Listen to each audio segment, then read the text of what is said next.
welcome to episode 163 of the CRICKETher Weekly. Some big news this week, Sid. Huge news. Katherine Sciver-Brunt has finally, after 19 years representing England, announced her retirement from all forms of international cricket. She'd already retired from tests last year, effectively retired from ODIs, but now we're not going to see her again in an England shirt. She has, though, said that she's going to keep playing in T20 franchise cricket. So we will be seeing her in the 100, but we won't be seeing her for England again. It's a big day. Yeah, it is. I mean, I came back to cricket after a bit of a hiatus in around 2009, 2010-ish, and started watching domestic cricket, started watching Berkshire, and Katherine Brunt was one of the players that was already a veteran at that point. So, she's been around longer than I have in some ways. And, she's clocked up stats and numbers that, nobody else probably ever will again, and has been, a fantastic servant of the game. It's also very much the end of an era, isn't it, Raf? Because, she's kind of the last of those players that started out as true amateurs with absolutely no expectation of earning any money, that paid all their own way from the beginning kind of thing. That even players that are already players in their 30s, like your Heather Knights and things, by the time they started off in the game, the ECB were already paying for, a fair amount of stuff. They weren't professionals, but they were paying some match fees. They were helping you out with your kit. They were helping you out with your travel and that kind of thing. So they weren't quite those total amateurs that previous generation was. So the last of that generation, and it really is the end of an era. And also a player that, how many players become part of a partnership like the Brunt Shrubsole partnership? Very, very few. In the men's game, you've got Anderson and Broad at the moment, one of those, legendary partnerships. You go back into history, you've got your Lillian Thompson, but it doesn't happen very often, does it? So to be part of a great partnership is also a significant thing. So someone that the game will miss, Raf. Yeah, absolutely. And I think I tweeted earlier this week a couple of reflections on what I think will kind of go down as Katherine Sciver-Brunt's sort of big historic contributions to the game. The first one is connected with professionalism, actually, because her injury struggles, and we know that she's had problems with her back over the years, were one of the reasons why the ECB actually introduced the first ever tranche of central professional contracts for women cricketers, which at that point were the first pro contracts anywhere in the world for any team. So that was one of the reasons, was because she was struggling with her back injury. They wanted her to come back and play more international cricket, and this was a way that they could see that would help her do that, because it would mean that she had the kind of time and the space to focus on her recovery rather than having to worry about how she was going to earn a living.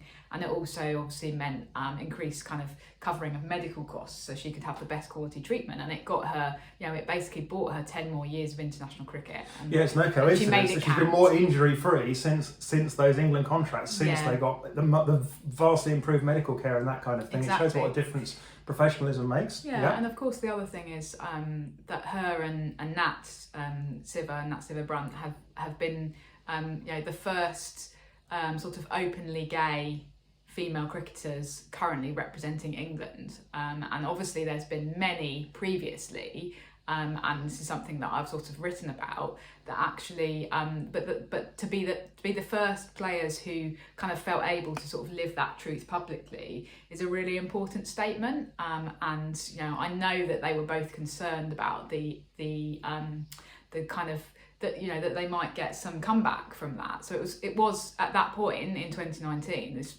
very recent, but still quite a brave thing to have done within the culture of a sport where there aren't many openly gay cricketers, to have done that. And so I think that is a huge contribution, and obviously very important in terms of there being role models for young gay cricketers kind of coming into the game or thinking about taking up cricket. So, and I guess in terms of the end of an era, I was sort of reflecting on this, and I think that Katherine Brunt is probably the last ever cricketer who will play 19 years for her country.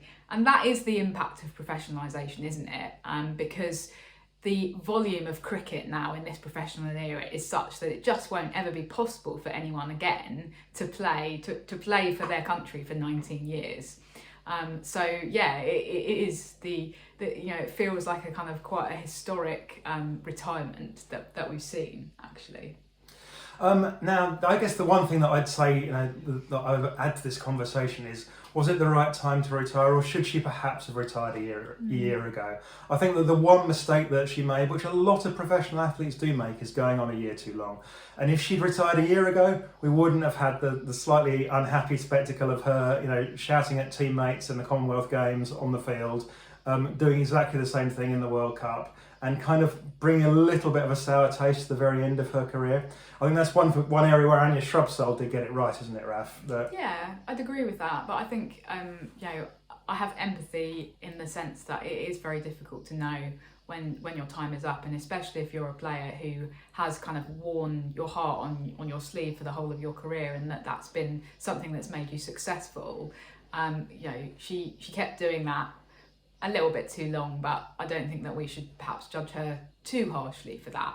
I have to say, I would love to have been a fly on the wall in the conversation that she had with Coach John Lewis after the World Cup, because he did say, I'm going to have words with her after the incident in the World Cup where she did seem to be kind of berating teammates on the field, and I just wonder whether he has influenced that decision now, because it does feel like the time is very much right to now kind of properly hand over to the next generation, rather than the next generation sort of going, am I going to get to play, or am I going to get kind of usurped by somebody who's led the attack for 19 years?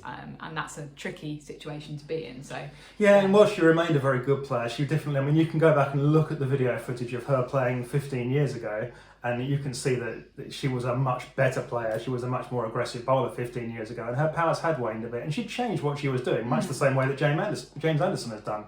You accept your age a little bit, and you go, well, I can't bowl as aggressively as I could, but I can bring more variety to my bowling. I can bring more accuracy and that kind of thing.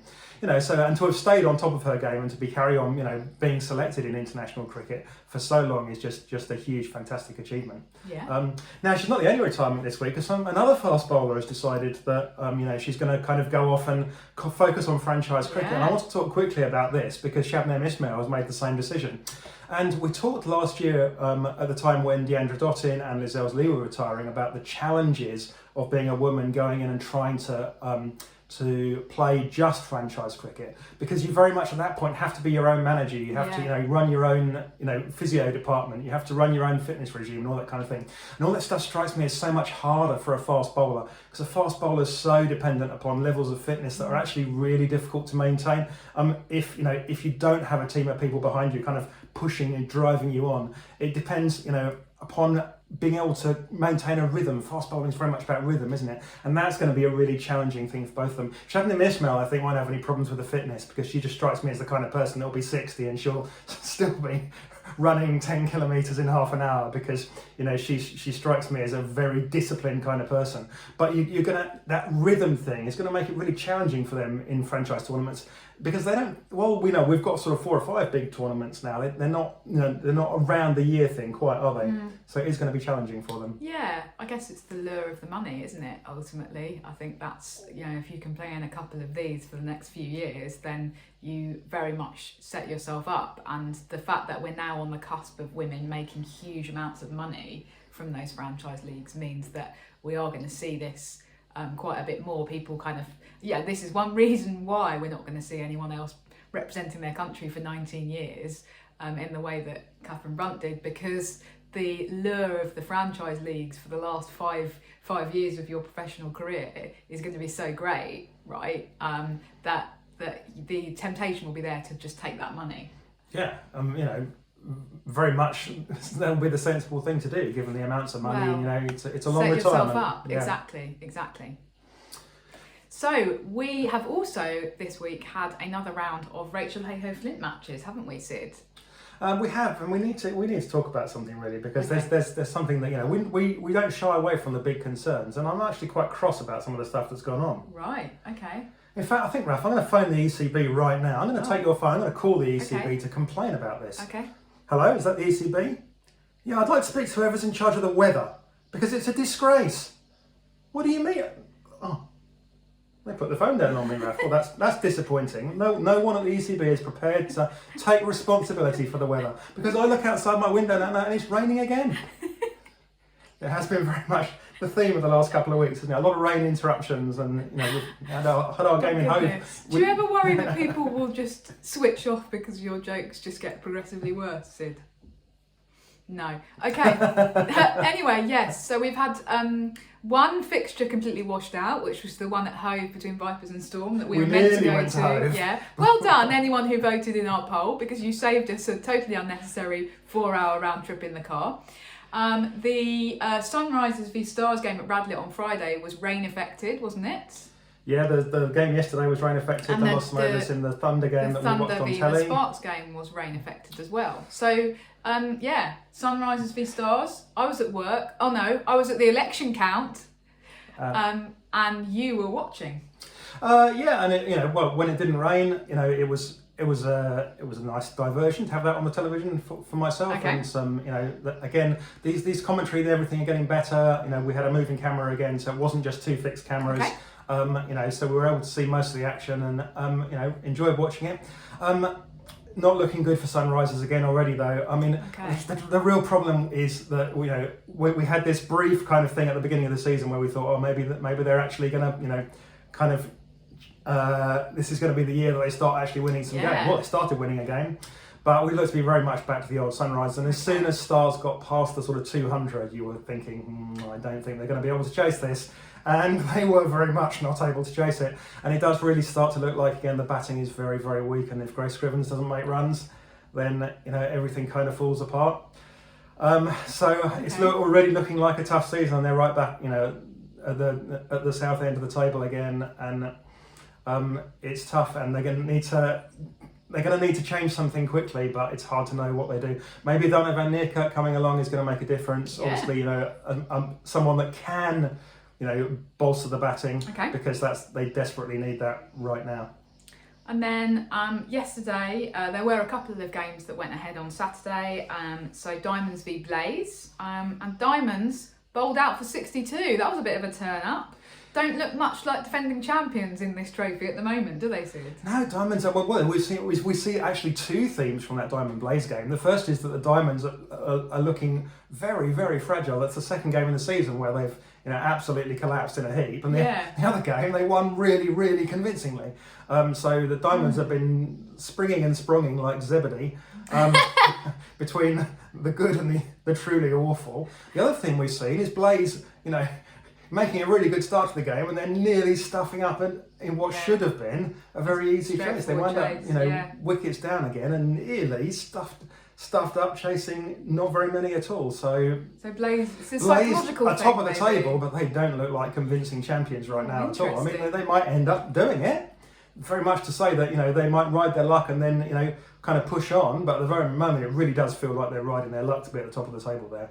Okay, and then finally the game that we did watch yesterday that was rain interrupted, but oh my goodness, it was such an exciting finish. So Thunder v Sparks, the first ever tie in the Rachel Hayhoe Flint Trophy. Admittedly, we're only in the 4th year of it, but still, it's very exciting. And wow. Yeah, I mean, who do you think, who really stood out for you in that match, Raf? Well, obviously, Eccleston was really important for Thunder with the bat. I think for me, though, actually, it was the contribution of Davina Perrin for Sparks right at the end. Still only 16 years old, having played in that Under-19 World Cup in January. And I think she finished on 27 off 34. But actually, it was kind of right at the end when they were 8 wickets down and then 9 wickets down. And she was there and she was having to kind of marshal the running. And actually, she was so kind of aggressive and athletic and quick between the wickets that she actually bought them a couple of extra runs, which obviously in the end proved crucial. Absolutely and crucial. If you'd had somebody a little bit less fit and a little bit less game aware there, at the end, then they would have lost, basically. Yeah, it's so that game really awareness impressed. very much that she's obviously got her head screwed on this girl, and I think that's what's so impressive. And you know, I want to contrast it a little bit with the way that Liberty Heat played, because Liberty Heat came in and she smashed a load of runs quickly, but then inevitably got caught. You know, and at that point that she'd come in, it really would have been much better if she'd just looked to hang around and actually build a little bit of an innings, and then they perhaps could have batted out the overs, which would have made the difference in the Thunder's favour. So, you know, I mean, I think that the coaches need to kind of take some responsibility here, because they'd obviously told Liberty Heat at that point, I'll just go out and play your natural game. And there are some points when playing your natural game isn't actually what the situation demands, and that's what Davina Perrin very much did. So, you know, yeah, an incredible positive, you know, for the future of our England side. Very because, exciting. you know, if she's doing that age 16, what's she going to be doing age 22, 24? Yeah, and the other thing that I know that you remarked on was seeing Katie George bowl again. And we obviously saw her bowl live last weekend when we were commentating at Wormsley in that game against the Vipers. And she looked pretty good then, and she looked good yesterday as well, didn't she? Yeah, it really does look like she's got her old zip back. She's bowling as well as she ever did. You know, there's no doubt as well that her batting has improved. She's making not huge contributions at this stage, but she's making a real contribution in the late middle order. And she, you know, you can sort of the kind of person that you look to be able to increasingly rely on to make 20 or 30 runs. You know, and if she can improve that and carries on, you know, bowling well. I mean, she's, you know, there are still issues with her bowling. She's not, you know, there's still always with her. There's always been this kind of sacrifice between that kind of the pace and the accuracy. I mean, but then that's something that just exists for almost all bowlers, right? So, you know, she's still going to bowl a few wides, and she's still, you know, not going to be the most consistent bowler, but her zip is really back there, and you know. She's threatening the batsman, and you know, with her cricket, not batters. And she's, you know, playing as well as she ever has. The one concern I have for her is that, you know, the reason that she's come back is she's come back from a significant back injury, but she does look like they haven't made any changes to her action. Her action, literally, she puts her back into it. So, you know, some players will, for instance, you know, generate a lot of speed with their wrist by, you know, slamming their wrist over. Mahika Gur is one that does this. So, you know, there's been a lot of talk about her. We saw her ball yesterday for the Thunder. So that's how she generates some of her pace. Obviously, there's lots of other reasons for pace, but that's one thing you can do to generate pace. Katie George generates an awful lot of her pace by slamming her back over. And you look at her from side on, as we were doing when we were doing commentary at Wormsley, and you can really see how her back goes whack right at the last minute, just as she's delivering the ball. And that's what's caused her to get a stress fracture. They haven't addressed it, and if she carries on for another 10 years bowling like that, then that's going to be a miracle. And honestly, it's just not going to happen. She's a walking back injury still. And I'm really concerned that you know, it's going to be a significant problem going forwards for her. We don't know the extent to which anybody was working to tweak her action. Yeah, I mean, one of the issues is that she was out for quite a long period of time, and obviously with limited numbers of coaches available in regional cricket, and she's now lost her England contract. There's limited resources available to actually redevelop her action. Anyway, that's our roundup of regional cricket. I did want to end with some bigger questions though about the future of domestic cricket, Sid, because we did have an interesting email come in this week from one of our viewers with some of these very, very kind of big questions for the future, and partly inspired by this conversation that's been happening around if the 100 is dead, if we are at the end of the road or coming to the end of the road with the 100, what's next? And that also kind of coming from a perspective of we need to think about these things from the women's game perspective, and we need to be putting our agenda and our ideas out there now so that that conversation actually happens, because at the moment it's all dominated by men's cricket, right? So this particular viewer asks some of the biggest questions you could ask. So should the 8 regions be retained, or should we think about reverting back to county cricket? How should the game be governed? And how closely should we be looking to do things in conjunction with the men? And I guess some of this is, if I'm thinking about the bigger picture, is linked to the hopefully imminent release of the report for the Independent Commission for Equity in Cricket, which, as we know, is going to be making some potentially quite radical recommendations about the future of how it sees cricket governance and it sees the structure of cricket. So yeah, it's an interesting one, and it does also tie in with some other big recent issues. So one of the pieces that we wrote this week on CRICKETher was about the Welbeck affair last weekend, whereby the Blaze were playing at Welbeck, a club ground, and well, they couldn't play there because the bowls run-ups had been so damaged by a men's club game happening 2 days before, and increasingly we were seeing some of the women's regional cricket being relegated to club grounds, and that's a kind of unfortunate consequence of the fact that men's cricket is still prioritised in terms of pitch allocation. Well, what's difficult there as well is the fact that it was men's club cricket that appears to have been prioritised. There was no one saying to Welbeck, if you have a men's game on the Saturday for your club, you need to bring those players off, because we've got a List A match here scheduled for Monday, days. And if you ruin the pitch for that, then you're for the high jump, Sonny Jim. Yeah. And but you can't imagine that happening, right? Because men's cricket, of whatever level, still seems to be taking priority. The other thing that we have noticed, it's all bad because we didn't look in detail enough at the calendar, but if you look at the double headers that are happening in the Charlotte Edwards Cup in a few weeks' time, basically being scheduled on the back of, double headers have worked really well in the 100. Well, in the if you do a Charlotte Edwards Cup match as a double header with a men's T20 Blast match, apparently what happens is that the Blast game always happens on the weekday evening, so the women's game is happening at 2 p.m. on a weekday when everyone's at work and nobody's going to watch it. Yeah, so it's not the school holidays, it's not summer, it's a work day. And so they're going, we're doing these double headers, and it's really frustrating. What's going to happen at the end of the year is they'll go, no one turned up to watch these women's double headers. Women's double headers obviously don't work. There's no point, and so it means that then we also struggle to get to games that aren't at the weekend, and so do many other supporters of women's cricket. Yeah, because of course people have day jobs. So you've screwed everyone over there, and you're not attracting any new fans. So that's a kind of consequence of being tied in with the men's game, isn't it? And not necessarily being able to. Even with the regional model that we've got, which nominally is about independence from men's cricket, we're still so tied in to the voices that dominate, who are all about prioritising men's cricket. Yeah, and it's exactly as you say, it shows where their priorities are, and so I think that what we're asking for here really is we're asking our viewers to try and help us come up with ideas for how we can structure the women's game going forward, because as our correspondent says, it does increasingly look like something is going to change radically with the 100. And obviously the ECB are committed to some TV contracts, so they're going to have something that looks a little bit like the 100 for at least the next couple of years.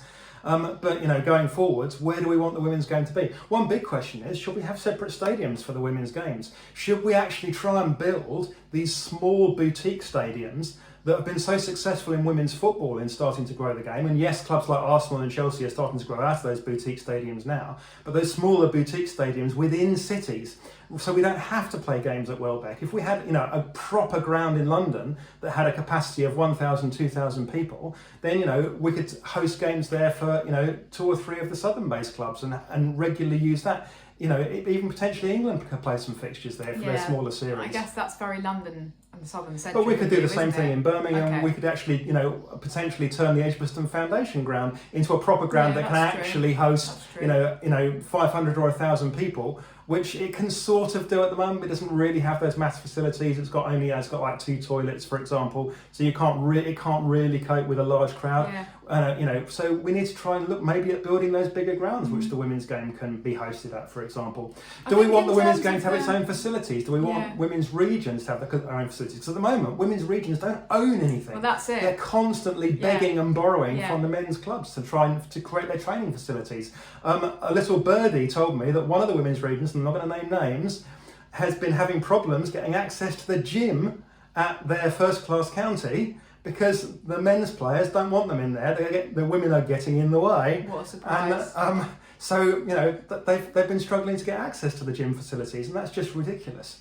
So I will say, in regard to as well this question about regions versus counties, that actually it would feel now like a backward step to go, okay, let's just get rid of the regions and revert back to county cricket.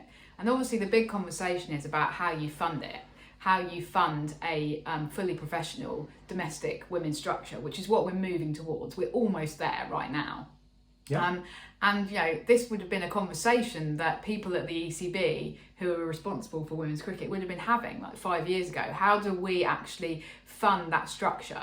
And we need it to not be 18 teams as we've got in the men's first class game, because we can't sustain that. We don't have the budget for that. We're struggling to sustain it for 8 teams. We often say the regions could really do with more staff, more facilities, etc., etc. Okay, so how do we get from 18 to 8? Well, what the ECB decided to do was form these regions that are sort of tacked onto the edge of counties. In some ways, that has been the worst of both worlds. Women's cricket is meant to be independent. Worst of both worlds. Women's cricket is meant to be independent, but we don't have a voice in the first class forum at the ECB. We don't have a big vote when it comes to these big votes about things like the 100. As you say, we're having to beg for resources from the men's game. And we also have lost the advantage of being able to market our teams in conjunction with the men's teams in a way that makes sense. So actually, I think it's possible that you could say, okay, well let's not just have the regions tacked onto the side of men's counties. Let's actually have them as part of a proper, so the South East Stars will be the Surrey Stars, and we could have the Vipers being the Hampshire Vipers. And I don't know that anyone would have a problem with it. Lancashire I don't know that anyone would have a problem with that. Because it makes sense from so many perspectives. And of course, yes, the other counties that kind of feed into that might be a bit cross. But that's kind of the way that would make most sense in many ways. But then you've obviously then got to get the men's first class counties to vote for that, haven't you? And effectively what you're getting them to do is say, okay, well, these 8 super counties will never ever be relegated. And so for the rest of you will never be able to be moved up into this this super county status whereby you have a professional men's team. And that's the conversation that isn't being had. Nobody's recognising that as a reality. You point that out to people and they just go, they either go, oh, well, you're talking nonsense, or they go, oh, well, let's just have an 18 team professional women's competition. We don't have the resources for it, unfortunately. Unless you want to take loads of money out of men's cricket and give it to us, then, but that is not, that never happens.